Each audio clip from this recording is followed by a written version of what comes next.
Professor Sarang देवत, DS Chundawat साहब, कविता पाठक ma'am, भानवत साहब, दवे साहब, सोरल साहब, मुकेश माथुर साहब, आज मैं अपने आप को भाग्यशाली मान रहा हूं इस हॉल में आकर के, और शायद आपको भी सुनकर के बड़ा सुखद आश्चर्य होगा कि हम जितने भी लोग यहाँ इस हॉल में बैठे हुए हैं वो इस देश की टॉप 1% पॉपुलेशन की नुमाइंदगी कर रहे हैं आज। और जब हम टॉप 1% पॉपुलेशन में ब्रैकेट होते हैं तो मैं नहीं समझता कि इससे बढ़िया चिंतन का स्तर या चिंतन का प्लेटफॉर्म कोई हो सकता है जो आज हम यहाँ बैठे हुए हैं। मैं जब कॉलेज में था साथियों तो मुझे एक पैशन था, और मैं आज भी ये मानता हूँ कि जिंदगी को अगर आप दौड़ते हुए रखना चाहते हैं तो पैशन का होना जरूरी है, अदरवाइज लंगड़ाते हुए चली तो जाएगी जिंदगी लेकिन दौड़ नहीं पाएगी।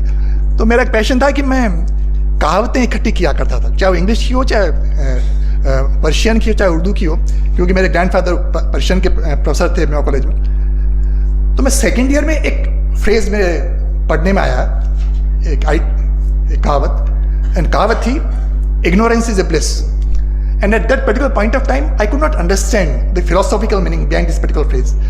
तो I straight went to my teacher और मैंने कहा सर इसका मतलब क्या होता है, ignorance is a bliss। तो उन्होंने कहा बेटा मैं तुम्हें इसका मतलब हिंदी में समझा देता हूँ ताकि तुम जिंदगी भर भूल नहीं पाओगे इसका मतलब। और उन्होंने कहा कि बेटा जिस आदमी के पास डिग्रीज नहीं है, क्वालिफिकेशंस नहीं है, स्टेटस नहीं है, बैच नहीं है, टोपी नहीं है, वो इस समाज में जिंदगी को बड़े आराम से गुजार रहा है। और जो जो आपके पास डेजिग्नेशंस आ रही हैं, क्वालिफिकेशंस आ रही है, बैच आ रहे हैं, you have become problematic personality to your wife, to your spouse, to your boss and to your organisation also. और आज भी मैं, और उसका सीधा सा मतलब ये था कि बेटा जो सेंस ऑफ फुलफिलमेंट होता है that is the ultimate aim of the education. और वो सेंस ऑफ फुलफिलमेंट अगर गांव का आदमी अपने में लेके आ रहा है और हम अगर लेकर के नहीं आ रहे हैं तो कहीं कहीं हमारे में अपने आप में प्रॉब्लम है या उस एजुकेशन स्ट्रक्चर में प्रॉब्लम है। और इसीलिए, और जब मैं इस कहावत से मैं रोज में इसको याद करता था, और हुआ क्या कि 2006 में मैं सऊदी अरब चला गया 1 साल के टीचिंग असाइनमेंट पर। तो सऊदी अरब से मैं जॉर्डन गया, जॉर्डन से मैं इजराइल चला गया। इमिग्रेशन मुझे वहीं से मिलना था, तो इजरायली अथॉरिटीज ने मुझसे पूछा कि आप जाना क्यों चाहते हो। तो मैंने कहा सर मैं सिर्फ आइंस्टीन का मकान देखना चाहता हूँ। तो उन्होंने कहा उसमें आइंस्टीन में ऐसा क्या है। तो मैंने कहा मैं देखना चाहता हूँ कि 500 सालों में जो ऐसा एकेडमिशियन नहीं हुआ तो उसके कौन सा कमरा होगा, कैसे पढ़ता होगा, क्या होगा।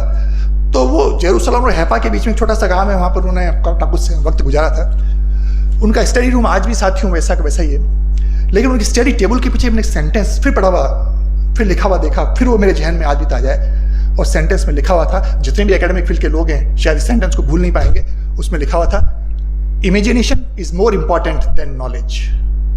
आपकी कल्पना शक्ति कितनी है वो ज्यादा महत्वपूर्ण होती है बजाय आपकी डिग्रीज के, बजाय आपकी क्वालिफिकेशन के। और वो इमेजिनेशन आप देखिए कैसे काम करता है। न्यूटन ने जो कुछ कहा वो उसने पढ़ा नहीं, सिर्फ उसने पेड़ से एप्पल को गिरते हुए देखा। अब उसके पास डिग्री से उसका कोई लेना नहीं था, जो ही उसने पेड़ से एप्पल को गिरते हुए देखा नहीं मनाया। और हमारे यहाँ इंडिया में उसी तरह से कबीर ने भी पेड़ को देखा और फिर उसने दोहा रच दिया, बड़ा हुआ तो क्या हुआ जैसे पेड़ खजूर। इमेजिनेशन यहाँ पर लिटरेरी फील्ड की है, वहां पर साइंटिफिक फील्ड की है, लेकिन इमेजिनेशन दोनों इंपॉर्टेंट है। वो अगर हजारों सालों के लिए अमर हो गया तो कबीर भी हजारों सालों के लिए अमर हो गया। लेकिन कई बार मैं कहता हूं कि कबीर की इंटेलिजेंस ज्यादा इंपॉर्टेंट थी, क्योंकि उसने सिर्फ एक पेड़ को ही देखा। कबीर ने तो बाद में चक्की को भी देख लिया और फिर उसने कहा चलती चक्की देखकर दिया कबीरा रोए। तो इंपॉर्टेंट थिंग इज कि जब भी आप किसी एजुकेशनल चैलेंज की बात करते हैं, द बिगेस्ट चैलेंज इज कि आप इमेजिनेटिव माइंड तैयार कर रहे हैं या नहीं कर रहे हैं। मैं शर्लॉक होम्स के कैरेक्टर का काफी दीवाना रहा हूं शुरू से, काफी मैंने उसके फिक्शंस पढ़े। तो एक बार मैं शर्लॉक होम्स के कैरेक्टर को पढ़ रहा था मैडम, तो उसमें जब चोरी हो गई, आज जितने भी बड़े बड़े जासूस हैं दुनिया भर के वो शर्लॉक होम्स को जरूर पढ़ते हैं, क्योंकि वो जो उसका इमेजिनेटिव थॉट है वो दुनिया में आज तक कहीं पैदा नहीं हुआ। तो जब वो चोरी करने के लिए बड़े रईस घर में चोरी हो गई तो शर्लॉक होम्स को बुलाया गया। शर्लॉक होम्स ने कहा बाकी तो सब ठीक है, लेकिन कुत्ता भौंका क्यों नहीं, ये मेरे दिमाग में सबसे बड़ी चीज आ रही है। अब सोचिए वो जो इमेजिनेशन है, वो इमेजिनेशन आपकी क्वालिफिकेशन से कहीं ज्यादा इंपॉर्टेंट होता है। और जब हम सोचते हैं कि चैलेंज क्या है, सबसे बड़ा चैलेंज है कि the moment you try to inculcate the imaginative power of the students, automatically challenge भी आ जाएगा, ऑटोमेटिकली सब कुछ भी हो जाएगा। और सबसे बड़ी बात यह कि आज हम इस हॉल में बैठे हुए पिछले 30 सालों में the biggest challenge which I force is social science और ह्यूमैनिटीज को जो रेस्पेक्ट मिलनी चाहिए थी वो नहीं मिल पाई सर।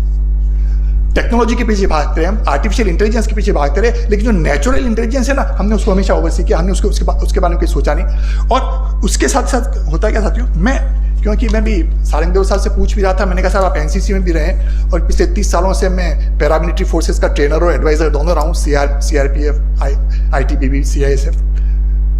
मैं आपको एक उदाहरण दे रहा हूँ साहब कि ट्रेनिंग किस तरह की होती है, टीचिंग किस तरह का होता है। इंडियन आर्मी ने अभी पिछले साल राफेल विमान खरीदे, 36 की एक पूरी की पूरी हमारे पास यूनिट आ गई। 900 करोड़ रुपए का विमान है सर, 40,000 फीट की ऊंचाई पर उड़ेगा वो, 2200 किलोमीटर पर आवर की स्पीड पे आ जाएगा वो 10 सेकंड के बाद। अब उसके पीछे 4 ब्रह्मोस मिसाइल फिट हो रही हैं, हमने उसको ऑल्टर कर दिया, अब 4 ब्रह्मोस मिसाइल है। अब 4 ब्रह्मोस मिसाइल जो लगी हुई है उसकी स्पीड हो रही है एयर टू एयर 400 किलोमीटर आगे के टारगेट को फिट करेगी वो। हवाई जहाज चलते चलते उसको कमांड मिल रहा है कि 400 किलोमीटर आगे एक टारगेट को कितना हिट कर रहा है वो।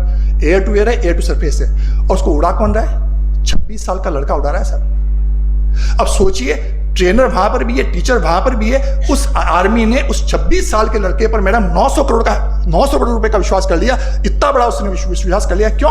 क्योंकि अगर आपकी ट्रेनिंग एस्पेक्ट अच्छी है, अगर आपके इंस्ट्रक्टर अच्छे हैं, अगर आपके टीचर्स अच्छे हैं, तो अपने आप स्टूडेंट्स भी आ जाएंगे, अपने आप के चैलेंज भी सबके फुलफिल हो जाएगा। And that's the biggest problem.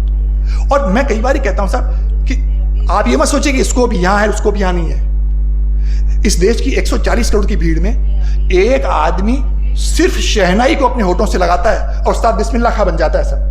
और आप आंख बंद करके सोचिए कि क्या भी कभी आप सोच सकते हैं कि एक आदमी जिसने सिर्फ शहनाई बजाई उस्ताद बिस्मिल्लाह खां ने, इस देश ने उसको भारत रत्न जिसे